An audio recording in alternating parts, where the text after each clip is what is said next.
Hey guys, it's me, Yaya Diamond. What's up? I am so very excited to be here today. I'm very excited to be here because I have an author on the show.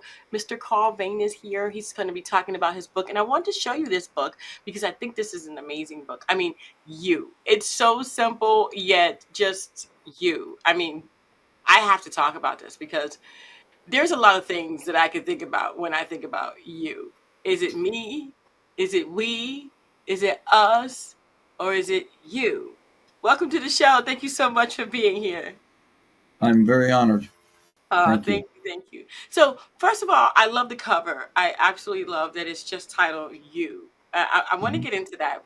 Why just you? What was it? What is it? Well, there's a poem when I was in high school. I started writing poetry a little bit, and but one of the things that happened in one of my classes, I read a poem. I was taking Look magazine in those days at home. It was like the 1961 or some that era. Hmm. And W.H. Auden, who's a poet, had his poem called "You" in that magazine. I still have the magazine, the original page of this poem, and what is wonderful about it, it it speaks to you, Hmm. yourself, and what we tend to do is we tend to blame all our problems on others, and we work, it's our we're pointing the finger all the time at Yeah. you, and it turns out what the poem is all about is making that clear that you are in control of you, and it's his the way it starts. It says, "Really, must you, overfamiliar dense companion, be there always?" It's like he's pointing at that other who is really up here. Do you Hmm. have to be there? The bond between us goes on and on, but um, such a nice poem because it encapsulates all that finger pointing that we have to be careful when we're thinking about our problems, describing issues, and so on. Hmm. It's not that person's fault or that one's fault or Right. this. We're there. That's us. You. And that's why I titled it his poem title because it was magical for me my whole life. And Yeah. I've since then I've written poems and short stories and essays and things, and that's this book contains. Um, it's not a novel. It does contain stories and um, poems that I've written over the years, and Wow. it's but I this is the first book. Well, there's another version that I published in 2020, which was the first one. It's pretty much this one is just a recapitulation of that with the better cover. It's all Uh-huh. very I nice. like this. I like the cover. I really do. I Oh really yeah, think it really kind of makes me think, and it makes me ponder, who are you talking about? Are you talking about you? Are you talking about me? Who are you talking about? Because we can get into this. oh yeah. We part of it is that a number of the poems in there have people's names Mm, because I had girlfriends and I wanted to. I always I don't know. We have those relationships, and then in my poems I try to express that. And mm-hmm, then there's a short story or two and an essay or two, and just describing and just writing that I put together. It's a very short book actually. I'm right now I'm trying to write down my biography better, mm, and I'm such a lucky person. I've had a wonderful life. I've that's wonderful. managed to live here in Indiana, is where I was born. Then I went to university. Well, I went Indiana University, and then I went overseas with a group of people, and we got to Nice, France, and there was an American church there. I don't know. I was a sophomore in college at that point, and there was an American church, an Anglican church, and the priest and his wife were looking for somebody to stay and go to school. They have a university there too, uh, and What? I could go, they'd pay for me to, I could stay there and have meals and everything, and then when I go to school at Centre Universitaire de Méditerranée. That's the name of the school. And yes, so I stayed and did it and got back to Indiana University at the end of the school year and started taking summer school to catch up with my graduation year, 1968. And I did. I made up the classes and things, and that's like I said. It started out wonderfully because I got to travel all over Europe and wound up with a motorcycle that I bought at a street sale and drove down Italy and um, over into some Amsterdam, Switzerland. Um, It's beautiful over there. yeah, it was fantastic, and Paris was one of the places that I really liked a lot. And Yeah, Nice itself was on the Mediterranean. It's got the beach and all that, and so I got it. It yeah. was It's beautiful. beautiful. And I went to London and got it up. So and came home. Then after that, I went to graduate school at the Western Kentucky University. That's studied English there, and they had a program. It was called the Teacher Corps, so that Mm, you taught in a local school, which the town was called Columbia, but went to Western Kentucky University as your graduate school, and it paid for itself. That was very nice. So I mm, got a master's there, and I taught in that town. Then I got hired by the Bureau of Indian Affairs in Alaska, mm. and that for two I worked there 2 years in Sitka at a school called Mount Edgecombe. That is a school for all the kids in the state of Alaska who don't have elementary schools in the area, and that's practically all of them at that point. Mm. So we had 120 kids, and I taught school and got to go. I got to be in Sitka, which is a beautiful place in the southeast part of Alaska Hmm. and near Juneau, and then got to tour in Alaska and down the Keys and all that, and then after that, my parents had met during World War II. My mother was a seamstress who repaired parachutes and sewed them. My dad was a paratrooper, and Mm. he actually jumped into Alaska at one point. But I think I'm the reason they got married. Okay. And it's sort of synchronous with all that. And they never said that. And but meanwhile, here I am. And my dad lived in San Francisco, the San Francisco area, Marin Mm. County, and so on. So every summer I got to go out there, and it was that was wonderful too. So back and forth, and then I started after the teacher corps. I was hired by a thing called the Graphic Arts Technical Foundation because I was a technical person at the start of the computer era, which was in the late '70s, early '80s, and I showed printers and typesetters how to use their equipment and how to get to buy new equipment, select new equipment, because at that time technology was just beginning to enter the printing industry. So that Mm. instead of setting type, like they used to, you Mm. could in the linotype machine.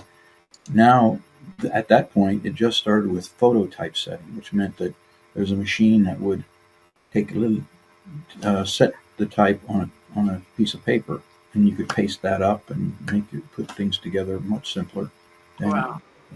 And then da da da da. And then I went to a printer called R. Donnelly, who was a book publisher, and I worked for Sotheby's and a bunch of other groups, all in Pennsylvania and la di da. And I Mm. wound up in New York working for, living on the Hudson River, beautiful place, where Pete Seeger lived. And he had created two sailing ships, and they had clubs, the Clearwater and the Woody Guthrie, it was called. Hmm. And so I got to live in Beacon, and I got in the Clearwater Club, and we sailed. I got to be crew on those ships and sail people, tourists around Oh, down wow. the Hudson. That was wonderful. And I worked. in New York, which was I was on the Hudson River. Of course, goes into Manhattan, and there's a couple of train line. There is a train line there, so you can get to the city in about 45 minutes to an hour on the train, and it's not expensive. You don't have to park or anything. So that's what I did for many years in New York, and worked at, like I said, at the art schools and Sotheby's. Mm-hmm. And my resume, I looked at it the other day. It's a huge list of places that I've lived and worked. I don't have one right here in hand, but it's I've been so lucky. As I said, I was hired here and hired there and moved on. That is a blessing. And here I and then on my 50th, I came back to Connersville, Indiana for my 50th high school class reunion, Mm. and I met a woman who wanted to come to New York. And I had known her, but I hadn't dated her in high school. So she came to New York, and I took her to the city and everything, and then came back to Connersville again, and she came to New York again, and then la di da. Here I am in Connersville, Indiana, living with my fiance, and Aw. and Aw. and her she owns the house, and we have it's I'm the gardener and the housekeeper and nurse, and she's the owner. That's cool. That is so cool. So I want to get this whole concept going because we were talking about something before we started the show today, and it's over the threatening to write a book for over 50 years. Yeah, I was putting, like I said, I'd written things and submitted them to various publishers and magazines, a couple of magazines, and so on, but never really put a book together.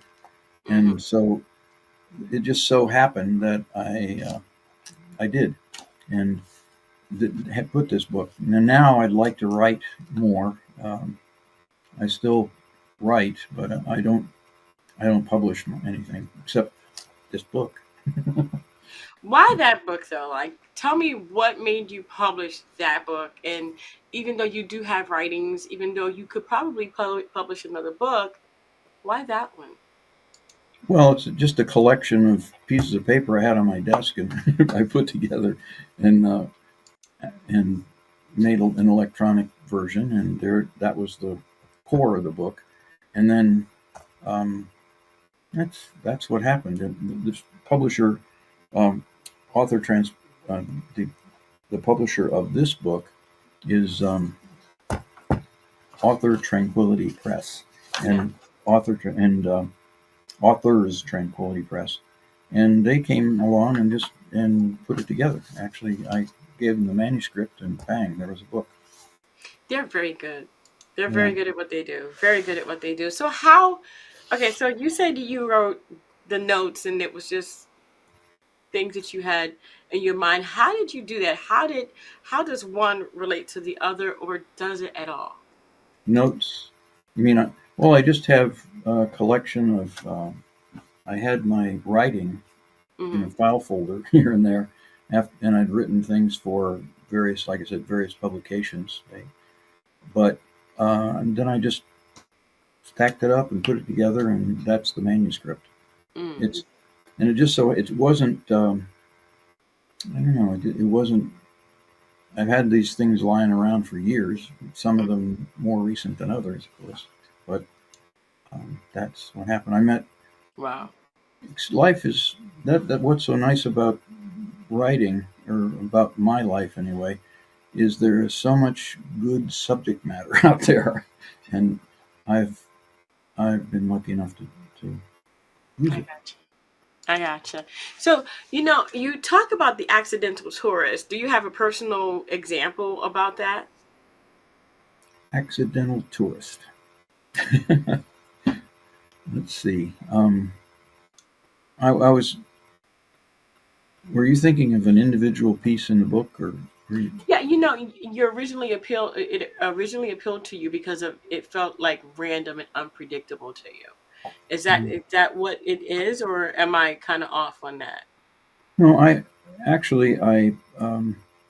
the accidental tourist. Like I said, I was traveling, and I happened to see the American Church in Nice, and Mm. that was all accidental. They invited me over, and oh my gosh, I wound up living there for 4 months, and Wow.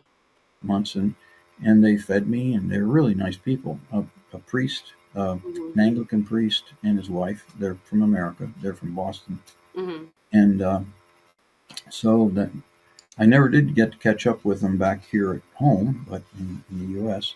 But I corresponded, of course, and they were so nice. It was, and they also had meetings of. They invited students and tourists every Thursday. They had a dinner, so and I would go down and kind of recruit people at that.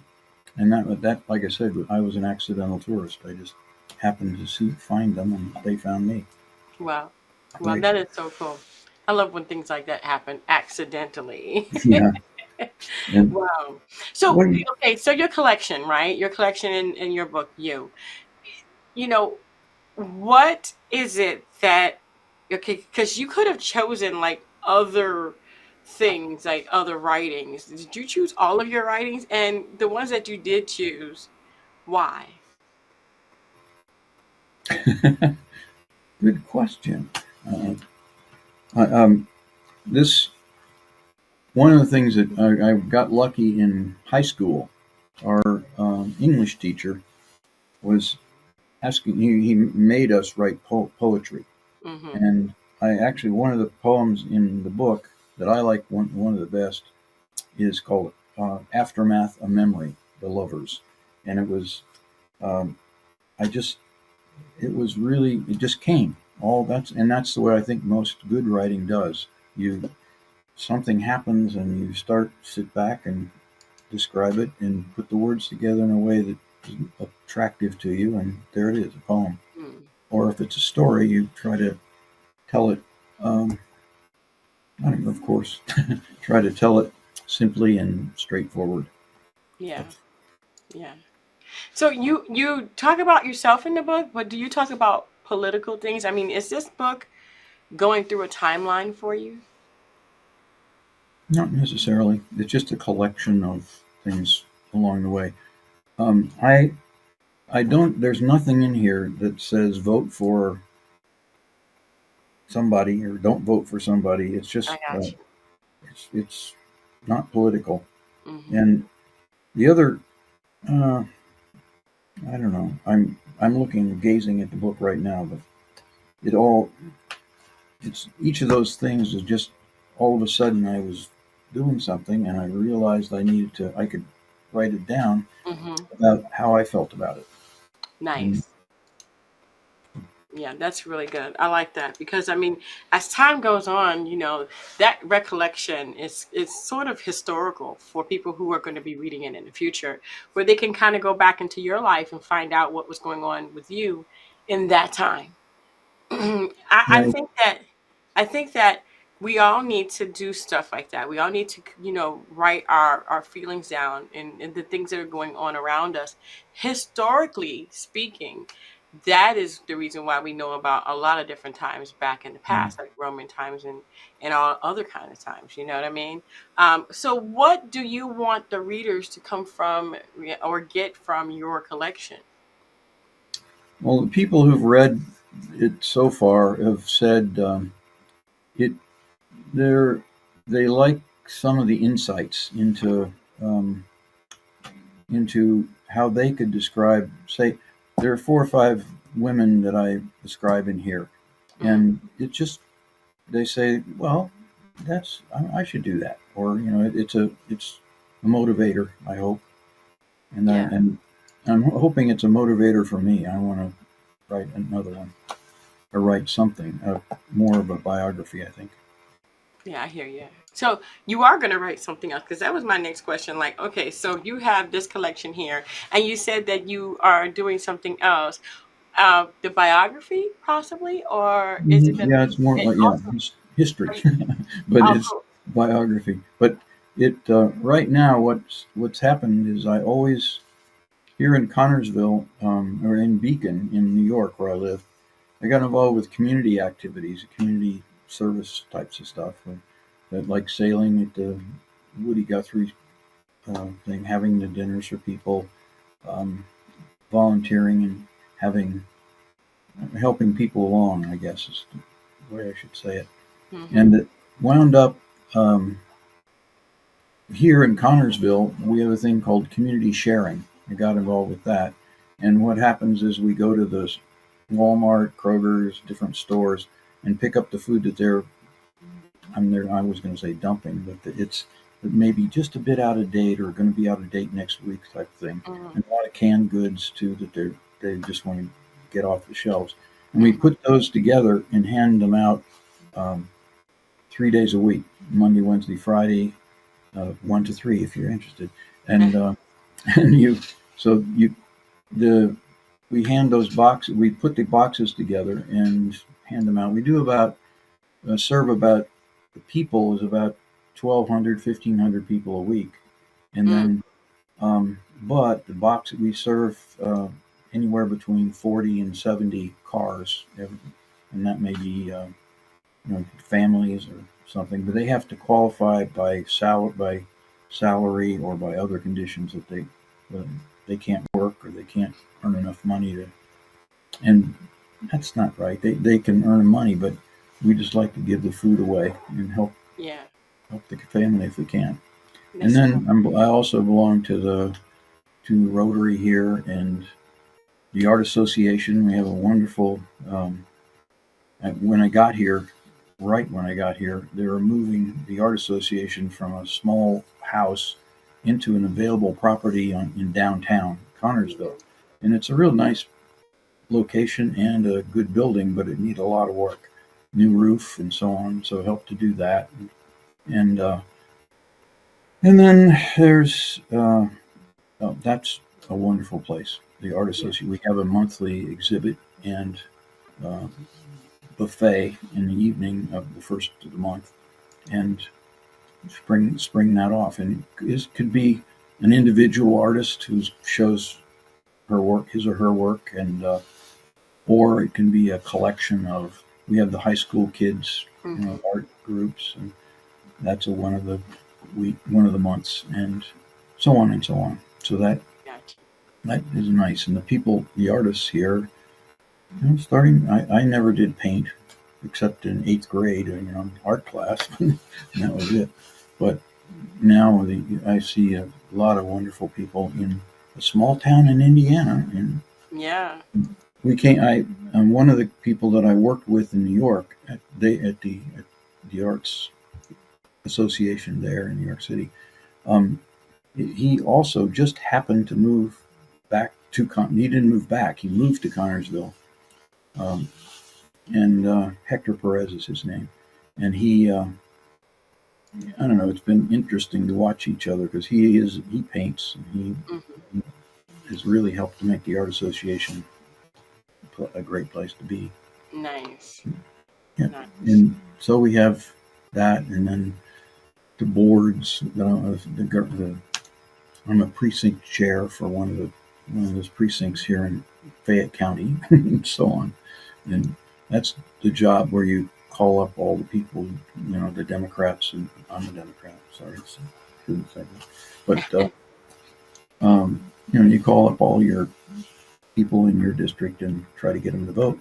And that's Mm-hmm. something I've been interested in all my life. Nice. Nice. Well, wow. I want to thank you so very much, Carl, for being on the show. I truly appreciate it. And your book, You, has really just been probably, I mean, let me ask you this. And a lot of people probably don't understand when you write a book. Was it a pivotal moment in your life when that got published? Oh yeah, it it was exciting. The first one, I see. I was looking for the. Here it is. This was in 2020. I did this one, and it's also called You, and it's a collection. It's got some of the things that the current one has in it, and it's I don't know. Just I went. That was great that it got published, and Mm-hmm. then this one came along, and almost a whole group of people. The art, the artist Tranquility Press, got it put together as a hardbound. electronic and softbound. So you can go to Barnes and Noble, or you can go to, um, and it's just started to be published. I haven't made a single dollar royalty yet, but I'm sure hoping that it sells like crazy and I can make some money. Well, I hope so too. I really do hope so too. And all you have to do is just keep telling people about it, because something like I said, like they say, a business with no sign is a sign of no business. So Mm. you have to keep going. Yeah, I guess I should have a collar, little thing on my collar. Mm. We'll put it up here on the screen. There Yeah. you go. We'll make your pen, right? Put a pen right there and be like, you. But thank you so much for being on the show. I do have your website down below. It's you by Vane Lachey with an E. So But I'm gonna yeah, have it's that. got the. Yeah, I'm gonna have that. It's down over there. It's underneath you, or over you. Mhm. Yes. So that's right over there on the other side. Anyway, so thank you so much for being on the show. I appreciate it. And we're going to have that link so you guys can go ahead and check out that website as well. And the book is also on Amazon and in Barnes and Nobles, so you can get that there as well. Mr. Carl, thank you so much again for having Well, us thank you be for.